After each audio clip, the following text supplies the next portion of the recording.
Bonjour à tous, j'espère que vous allez bien. Aujourd'hui on se retrouve pour parler de livres, mais pas que, puisqu'on va aussi parler de films et on va aussi parler d'adaptations cinématographiques. Et quelles adaptations, mesdames, messieurs, des adaptations assez mythiques. Il n'y a pas longtemps, je suis allée voir Le Garçon et le Héron au cinéma.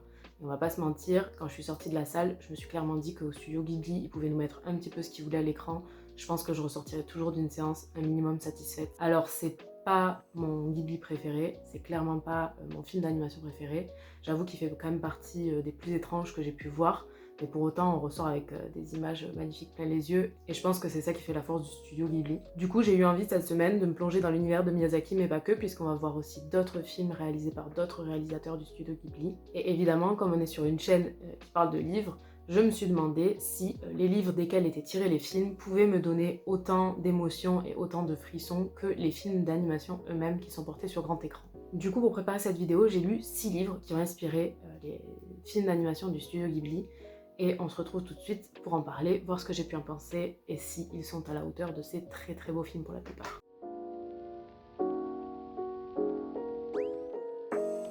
Comme j'ai besoin un petit peu de tout classer, j'ai dû me demander si je préférais classer les livres pour vous les montrer par ordre de date de sortie des films ou par ordre de date de sortie des livres, puisque pour mon plus grand plaisir, c'est pas le même ordre selon ce qu'on choisit. J'ai choisi de vous présenter ces œuvres par date de sortie des films pour essayer de garder une certaine atmosphère au niveau de la ligne et de l'évolution graphique du studio Ghibli.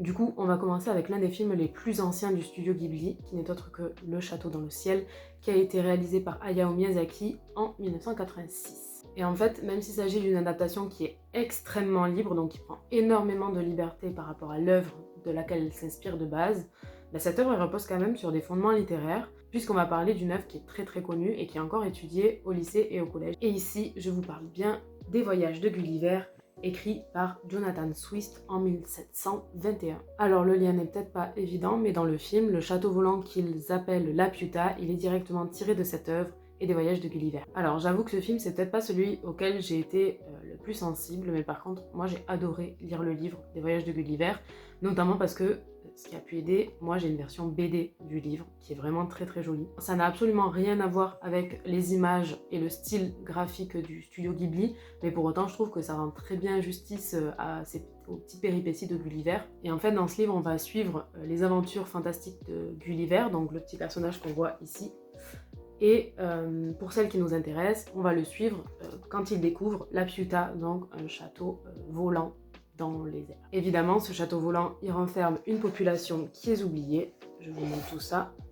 Et c'est à partir d'ici que dans le film, on prend beaucoup de liberté par rapport à ce qu'il se passe dans l'histoire écrite. Je vais d'ailleurs pas trop vous en raconter plus sur ce qu'il trouve dans le film et dans le livre dans cette île, puisque je vous laisserai découvrir tout ça si ça vous intéresse. Et du coup, pour le film, les images sont magnifiques évidemment, mais par contre j'ai eu un petit peu plus de mal à m'attacher au personnage comme j'ai pu m'attacher à Gulliver. On va dire que le film me laisse un peu plus de marbre, j'ai peut-être eu un peu plus de mal à rentrer dedans. Donc en fait pour ce combo là, donc les Voyages de Gulliver ou Le Château dans le ciel, moi je vous conseille vraiment d'aller lire le livre. Je vous avoue que la version BD elle aide un peu plus si on est rebuté, mais puisqu'elle existe, il n'y a plus d'excuses pour pas découvrir cette œuvre, quoi. Donc voilà, on en a fini pour Le Château dans le ciel.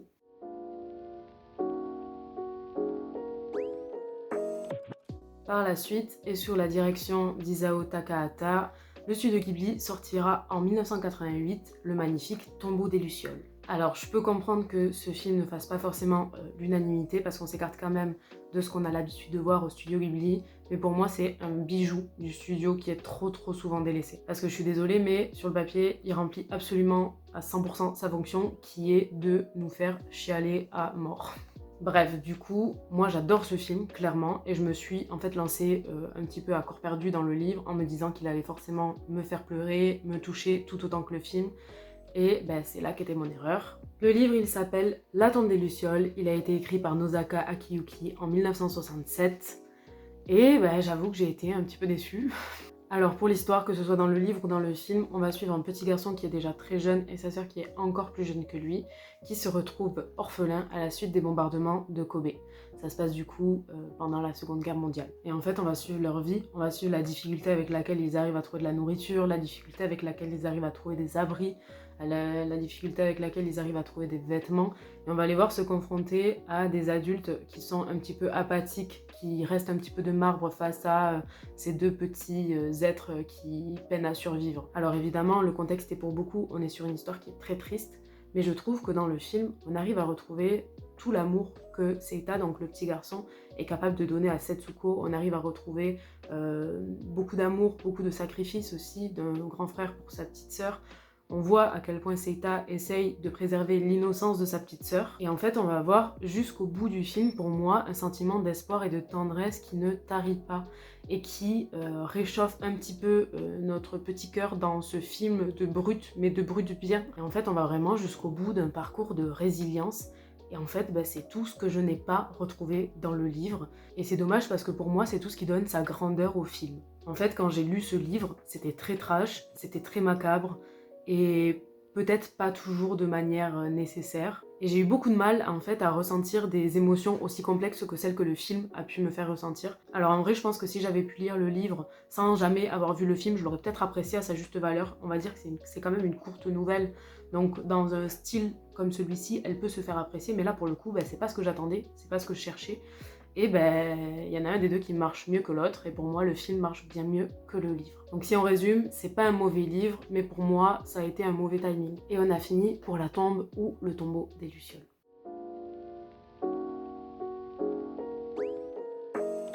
Et on va passer à l'un des plus grands succès du studio Ghibli et d'Hayao Miyazaki, puisqu'en 2001 est sorti Le Voyage de Chihiro. Et d'ailleurs, en termes de succès commercial, on peut quand même rappeler que ce film, c'est 357 millions de dollars de recettes au box-office mondial. Moi, je fais partie de ceux qui trouvent que ce succès, il est largement mérité, même si pour moi, il n'y a aucun monde dans lequel il arrive à la cheville de Mononoke, mais bon, ça c'est une autre histoire. Et pour revenir au Voyage de Chihiro, il faut savoir que ce film, il a été inspiré assez librement d'un livre qui a été écrit en 1975 et qui s'appelle La Cité des Brumes oubliées de Sachiko Kashiwaba. Alors pour le coup, je savais qu'en m'attaquant à ce livre c'est un livre jeunesse, et je savais que ça allait être assez différent, mais je m'attendais pas à retrouver deux ambiances aussi éloignées l'une que l'autre. Pour la petite histoire, le film nous parle de Chihiro, une petite fille qui va malencontreusement entrer dans le monde des esprits un jour et qui, pour réussir à sortir de ce monde, va devoir travailler pour la sorcière Yubaba. Pour le livre, on est sur un pitch qui va être assez similaire, seulement on va suivre Lisa qui est envoyée pour les vacances dans la cité des brumes oubliées et qui va devoir aller travailler chez des commerçants qui sont tous plus mystérieux les uns que les autres, et qui finira par rentrer chez elle à la fin des vacances. Alors on peut voir que le pitch il est assez similaire des deux côtés, mais clairement j'ai rarement vu deux ambiances aussi éloignées avec un postulat de base qui se ressemble pourtant énormément. Moi j'ai adoré le film, j'ai adoré les moments d'ébullition qu'on voit quand Chihiro travaille au bain notamment, mais c'est pas pourtant que j'ai pas aimé le livre. En vrai j'ai passé quand même un bon moment de lecture, même si j'avoue que ce livre il a quand même ses limites. On voit qu'il n'a pas été écrit hier. Je le trouve aussi assez court, donc on n'a pas forcément le temps de creuser les personnages, de creuser les intrigues et de fouiller un petit peu plus cette cité des brumes oubliées pour voir toutes les merveilles qu'elle a à nous offrir. Mais bon, j'ai quand même passé un très bon moment de lecture et c'est pas pour autant que j'ai pas apprécié. Donc en vrai, si ça vous intéresse, foncez, allez lire ce livre. Mais voilà, il faut partir de l'idée que ça n'aura rien à voir avec le film. Il faut un peu vider sa tête de toutes les ambiances qu'on peut connaître dans le film d'animation de Miyazaki et se lancer dans cette lecture avec un regard neuf si possible. Je trouve que autant le livre que le film, même si le film est très connu, mérite d'être découvert. Donc voilà, c'était tout pour La Cité des Brumes oubliées et Le Voyage de Chihiro.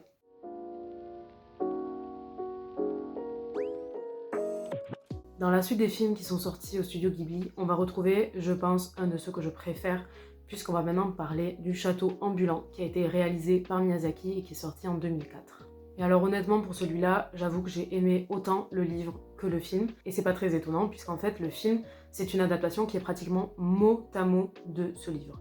J'ai pu noter que quelques micro-adaptations qui changent un tout petit peu certains aspects du livre, mais pour autant en fait rien qui va changer le fondement de l'histoire. Et j'avoue que je m'attendais pas forcément à ce que ce soit autant copié-collé quand j'ai lu le livre, et pour autant ça m'a pas du tout empêché de l'apprécier, puisque pendant ma lecture j'avais plein d'images en tête et ça collait tellement bien avec ce que j'étais en train de lire que je trouve que ça ouvre une autre dimension de la lecture. Et ce livre, il s'appelle Le Château de Hurle, il a été écrit par Diana Wynne-Jones en 1986. Pour reprendre un petit peu l'histoire du coup, qui est la même dans le livre et dans le film, on va suivre Sophie, qui est ensorcelée et qui devient une vieille dame. Et pour contrer ce sortilège, elle va croiser la route d'un sorcier, de son château ambulant et du démon du feu Calcifer.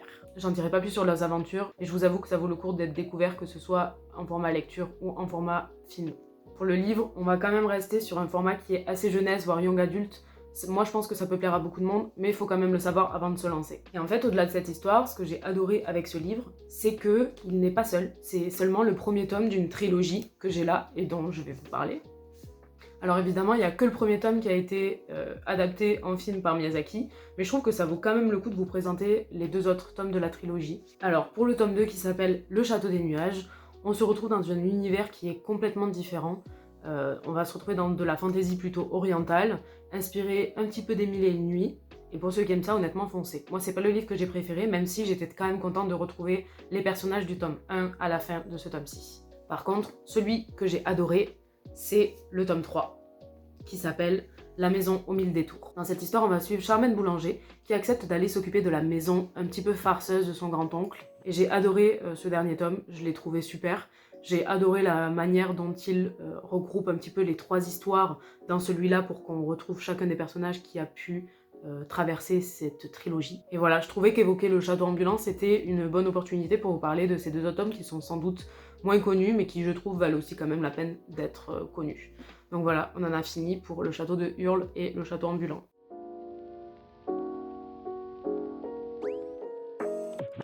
Pour la suite, on va continuer avec un autre film signé Miyazaki, mais signé Miyazaki fils cette fois-ci, puisque je vais vous parler des Contes de Terre-Mère qui ont été réalisés par Goro Miyazaki en 2006.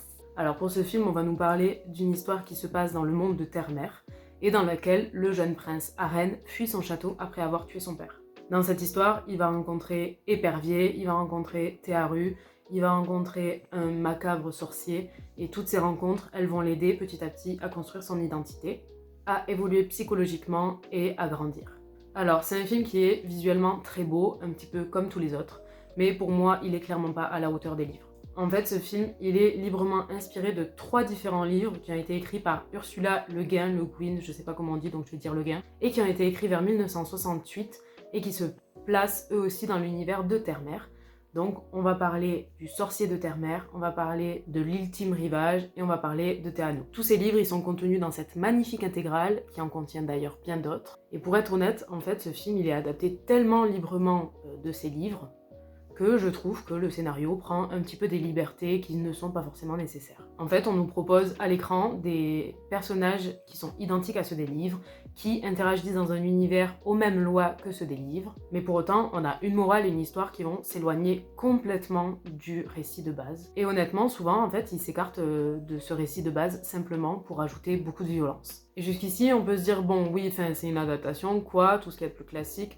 Mais en fait, quand on va commencer à s'intéresser un petit peu plus aux livres et quand on va commencer à les lire, je suis désolée, mais les films, ils perdent énormément de substance pour moi. Je trouve qu'on est face à des modifications qui n'étaient pas forcément nécessaires et qui desservent un petit peu le film d'animation. Alors apparemment, Ursula Le Guin, elle a pas du tout détesté le film. Elle s'est exprimée en disant que ce n'était pas son livre, c'était un autre film qui reprenait simplement ses personnages et son univers. En bref, j'ai pas détesté le film, mais il fait quand même partie de ceux du studio Ghibli que j'aime le moins, je pense. Mais par contre, ce que j'ai trouvé très cool, c'est que ça m'a permis de découvrir la plume de Ursula Le Guin et tout son univers. Et je trouve qu'elle a vraiment construit un monde qui est solide, un univers dans lequel toutes ces histoires, et il y en a beaucoup, s'entrecroisent. Et j'avoue que pour une pavasse de 2000 pages, parce qu'on s'en rend pas compte, mais c'est du papier Bible qu'on a à l'intérieur, elle fait 2000 pages. Pour une pavasse de 2000 pages, ça se lit quand même super bien et super vite. Et je trouve qu'on s'en lasse pas vraiment, quoi. Donc on en a fini pour Terre-Mère, que ce soit l'univers d'Ursula Le Guin ou les contes de Terre-Mère qui ont été mis en scène par le studio Ghibli.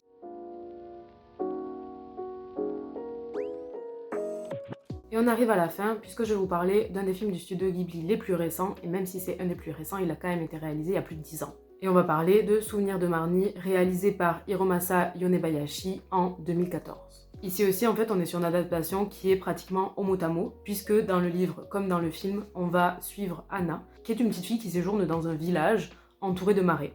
À travers ces petites explorations, elle va découvrir un manoir abandonné et elle y rencontrera Marnie, une fille qui est très très mystérieuse et qui lui demande de promettre de ne révéler son existence à personne. Et pour ce coup-ci, encore une fois, quand j'ai lu le livre, les ambiances du film, elles accompagnaient complètement ma lecture. C'était vraiment très cool, moi je pense que ça m'a encore plus permis de m'immerger dedans. Je crois que le livre, j'ai lu pratiquement d'une traite, enfin en tout cas il s'est lu très très vite. Et honnêtement, je saurais pas choisir si je préfère le livre ou le film, je trouve que les deux se complètent hyper bien. J'ai vraiment aimé toutes les questions qu'on se pose du début à la fin de cette histoire. Et il y a vraiment des choses sur lesquelles on doute jusqu'au dénouement à la fin. Je sais pas pourquoi, mais j'ai vraiment l'impression que c'est pas vraiment le genre de film qu'on va retenir en fait quand on parle du studio Ghibli. Mais je trouve qu'il remplit quand même bien son rôle. On y retrouve des images qui sont vraiment très très belles, sans que ce soit forcément au détriment de l'intrigue ou au détriment de la construction des personnages. Et on va surtout nous parler de relations entre adolescents et de liens intrafamiliaux. J'ai vraiment adoré suivre cette histoire. C'est sûr que ça s'écarte peut-être un petit peu des chefs-d'œuvre monumentaux, fantastiques qu'on retrouve au studio Ghibli. Je pense à Chihiro dont on a parlé, je pense à Mononoke aussi. Celui-là, c'est sûr qu'il est moins impressionnant, mais pour autant, je trouve que autant le livre que le film méritent d'être découverts. Pour moi, ce sont vraiment de belles œuvres, autant l'un que l'autre. Et j'ai oublié de te préciser, mais pour ce livre, on parle de Souvenirs de Marnie, écrit par Joanne Robinson en 1967, donc c'est quand même un vieux livre qui pour moi n'a pas tellement mal vécu. D'ailleurs, ce livre, on le retrouve sur un format qui est quand même assez agréable,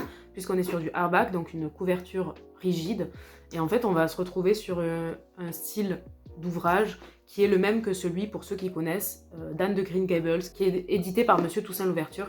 Et j'avoue que ça n'enlève rien au plaisir de lecture d'avoir un bel objet comme celui-là. On en a fini pour Souvenirs de Marnie. J'espère que vous irez le découvrir parce qu'il est vraiment très très cool. Je crois qu'on a évoqué un joli panel de livres et de films. J'ai adoré me plonger dans ces lectures avec toutes ces belles images du studio Ghibli en tête. Moi j'avoue que ça me dérange pas tellement de connaître l'histoire ou de connaître la fin quand je me lance dans un livre ou même dans un film. Pour moi c'est quand même souvent plutôt gagnant que perdant, ça accompagne vraiment la lecture, même si parfois la différence est un petit peu trop brutale et je me mets à préférer soit le livre, soit le film. Bref, j'espère que vous avez aimé cette vidéo. Le sujet il est un petit peu différent, mais j'ai adoré faire ce genre de choses là.